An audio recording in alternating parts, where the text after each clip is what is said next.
Manjummel boys, Premalu, Bramayugam എന്നീ വൻ ഹിറ്റുകൾ അരങ്ങുവാണ ഫെബ്രുവരിക്ക് ശേഷം തിയേറ്ററിലെത്തിയ വലിയ ചിത്രമാണ് ദിലീപ് നായകനായ തങ്കമണി. ചിത്രത്തിന്റെ രചനയും സംവിധാനവും നിർവഹിച്ചിരിക്കുന്ന രതീഷ് രഘുനന്ദനാണ്. വ്യാഴാഴ്ചയായിരുന്നു തങ്കമണിയുടെ റിലീസ്. 3 ദിവസം പിന്നിടുമ്പോൾ കണക്കുകൾ പ്രകാരം ചിത്രത്തിന് ലഭിക്കുന്ന പ്രതികരണം തണുപ്പാണെന്ന് പറയേണ്ടി വരും. സാഗ്നിൽകോം എന്ന ട്രേഡ് അനലിസ്റ്റ് സൈറ്റിന്റെ റിപ്പോർട്ട് പ്രകാരം ആദ്യ ദിനത്തിൽ ആഭ്യന്തര ബോക്സ് ഓഫീസിൽ 53 ലക്ഷം രൂപയാണ് തങ്കമണി നേടിയത്. 2ാം ദിവസം അത് 41 ലക്ഷമായി. 3ാം ദിനം ആദ്യ കണക്കുകൾ പ്രകാരം 39 ലക്ഷമാണ് നേടിയിരിക്കുന്നത്. ആകെ മൊത്തം 1.33 കോടി രൂപയാണ് ചിത്രം 3 ദിവസത്തിനുള്ളിൽ നേടിയത്. ഞായറാഴ്ച ചിത്രം 1 കോടി കടക്കുമോ എന്നതാണ് ബോക്സ് ഓഫീസ് ഉറ്റുനോക്കുന്നത്. ഇന്ന് അവധി ദിവസമായതിനാൽ കൂടുതൽ പേർ സിനിമ കാണാൻ തിയേറ്ററിൽ എത്തുന്നുണ്ട്. കേരളത്തിന്റെ രാഷ്ട്രീയ ചരിത്രത്തിലെ ഏറ്റവും പ്രധാനപ്പെട്ട ഒന്നാണ് തങ്കമണി സംഭവം. 1986 ഒക്ടോബർ 21 തങ്കമണി എന്ന ഗ്രാമത്തിൽ ഒരു ബസ് സർവീസുമായി ബന്ധപ്പെട്ട് തർക്കമുണ്ടായി. ശേഷം പോലീസ് ലാത്തിചാർജും വെടിവെപ്പും നടന്നു. ഈ സംഭവത്തെ ആസ്പദമാക്കിയാണ് ഗ്രാമത്തിന്റെ അതേ പേരിൽ തങ്കമണി പ്രേക്ഷകർക്ക് മുമ്പിൽ എത്തിച്ചിരിക്കുന്നത്.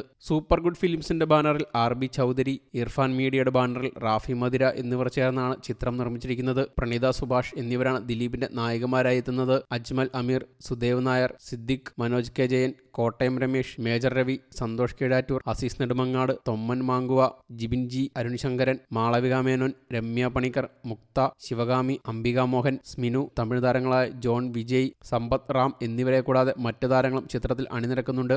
മനോജ് പിള്ളയാണ് സിനിമയുടെ ഛായാഗ്രഹണം. എഡിറ്റർ ശ്യാം ശശിധരൻ, ഗാനരചന BT അനിൽകുമാർ, സംഗീതം William Francis, executive producer Sujith J Nair, product designer Sajith Krishna, production controller Mohan Amritha, sound designer Ganesh Marar, mixing Sreejesh Nair, കലാസംവിധാനം Manu Jagath, makeup Roshan, costume designer Arun Manohar, stunt Rajasekhar, stunt Siva, supreme Sundar, mafia Sasi എന്നിവരും നിർവഹിച്ചിരിക്കുന്നു. News desk U talk.